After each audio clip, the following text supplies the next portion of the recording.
Pag-uusapan natin yung kinakatakutan ng mga motorista dito sa daan.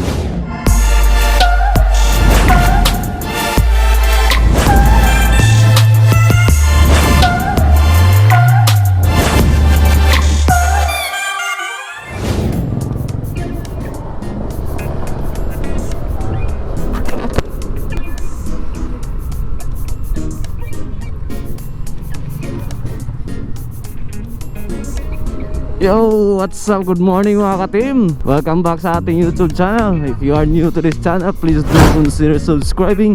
Hit that notification bell button para every time na may upload is updated ka. Alright mga ka-team, magandang umaga sa lahat. Haha, kumusta kayo? Salamat sa pagbisita. So today's vlog mga ka-team is pag-uusapan natin yung kinakatakutan ng mga motorista dito sa daan. So habang papunta tayo kina My Love kasi kukuhanin ko yung dog shampoo. Alright, so pag-uusapan natin yan yung kinakatakutan ng mga motorista. So ano nga ba yung kinakatakutan ng mga motorista sa daan? Walang iba kundi yung mga palaboy na aso. Alam nyo na siguro, ibig sabihin ko nyan. Nananawagan ako sa lahat ng mga may-ari ng aso na pagtatalian nyo po yung mga aso nyo kung ayaw nyo maka-aksidente or worst, cause death to riders. Buti na lang kung naka 4 wheels ka. Paano pag naka motor lang? Ang mahirap pa dyan kapag nakabisikleta ka, kung hindi mo masasagasaan yung aso is makakagat ka, di ba? Pinakamatindi pa niyan is pag na-aksidente ka na, wala nang aangkin sa aso kasi natatakot. Kaya kung ayaw nyong makadisgrasya yung mga aso nyo, be responsible po tayo bilang dog owner. Ako rin po, may mga aso kami ni My Love pero naging responsable po kami. Chine-check po namin before kami lumaalis ng bahay. Chine-check po namin na secured yung aso, na hindi makakawala, kasi alam namin yung consequences pag nakawala yung aso sa daan. Buti na lang sana kung hindi sumemplang yung mga riders, di ba? A friendly reminder from Team Jamelin, kung di nyo kaya yung responsibilidad ng isang may-ari ng aso is wag nyo nang ituloy yung balak yung mag-alaga ng aso. Kasi yung iba is nag-aalaga nga ng aso dahil sa rason na may bantay sa bahay nila, pero pinapabayaan naman nila doon sa gilid ng kalsada na tumatawid-tawid bigla na lang. Bakit ko nasabi to? Kasi ilang beses na rin akong sumemplang dahil sa mga asong yan. Kahit ni isa, wala talagang umangkin. Doon sa nakaraang ride din namin, doon sa Munation Region 8 na ride, sumemplang din yung isang kasama namin dahil na rin sa biglaang tumawid na aso. Ang worst doon is wala talagang lumapit para tulungan o kamustahin yung kasamahan namin. Papasalamat na lang kami na hindi masyadong malaki yung damage sa kasama namin at saka sa motor niya. Papasalamat din kami kay nanay na nagbigay ng betadine at saka bulak. Kakalungkot lang, nakakabad trip lang isipin ko, diba? Nagbibigay good vibes noon talaga yung mga aso. Maging responsable lang tayo para iwas problema, di ba? Masaya magkaroon ng aso. Make sure lang na kaya natin yung responsibilidad. Alright, yun lang gusto kong ipaiwatig sa vlog na to.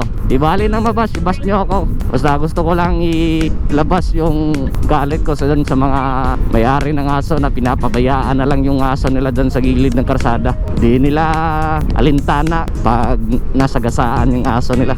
Alright, so hot. Yo mga ka-team, huwag nyo rin kalimutang i-like and follow yung Facebook page namin, Team Jamelin Official, para mas updated kayo sa mga mangyayari. Alright, welcome to Ibod mga ka-team.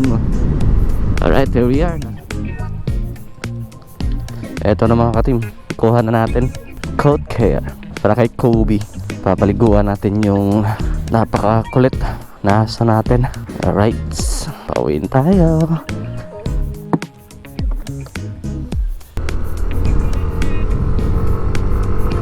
Alright, let's go. O, diba? Anong sinasabi ko? Mga asong ganyan, dapat kasi pinagpatuloy yung ordinansa noon, kasi yung mga nakaraang buwan, yung LGU dito sa Sugod is meron silang ordinansa na pinagdadampot nila yung mga asong nakikita nila sa kalsada. Pero ngayon, ilang buwan nang nakalipas, nawala na yun. Nag-iikot-ikot yung LGU mobile, tapos pinagdadampot nila yung mga nakikita nilang palaboy ng mga aso dito sa kalsada. Tapos, hindi ko na alam kung saan nila dinadala. Yung iba daw, kinukuha ng mga may-ari. Binibigyan nila ng penalty bago nila makuha yung aso nila. Maganda yun para magtanda yung may-ari na talian na lang nila yung aso nila. Para ewas aksidente. Para walang problema ang maganap between the owner and the rider. Alright? Grabe, sobrang init.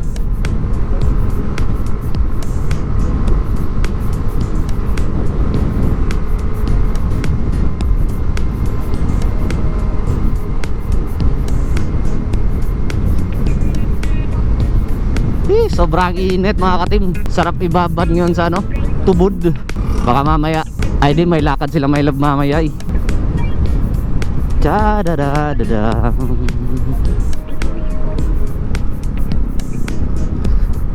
Lapit nang matapos tong construction dito sa daan.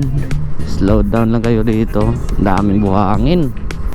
Nararamdam ka nung sumasayo yung likurang gulong ko. Kasi wala na, pudpud na. Naka 15,000 kilometers na din tong stock tires natin. Yung likod na gulong is talaga makikita mo na ang plain na yung gitna. Napudpud na yung mga groove, guhit-guhit na. Yung sa Avante is goods pa. Yung sa likod kasi yun yung ang likod kasi yung mag-grind. Yung unahan is guide lang eh sa Manabela. Kaya yung likod talaga yung unang napupudpud. Alright, grabing init man. Sobrang init, mamaya-maya nito ulan naman yung tatapat nito mamaya. Ay no, ultra guys. Mga kolokoy, bigla-biglaan na lang nag-overtake. Tulan na lang yan. Daming pasaway ngayon sa kalsada, no? Dito tayo dadaan, mobile patrol. Lang helmet. Lang helmet. Mga pasaway. Nag-helmet lang pag may operasyon ng mga traffic enforcer. Kaya ginagaya yan ng mga motorista eh. Kasi maski yung mga enforcer, di naman nagsusuot ng proper na helmet. Nagnanatshell lang. Sila pa naman yung nagpapatupad ng batas. Tapos sila yung hindi tumutupad. Talagang nasa pamumuno yan eh.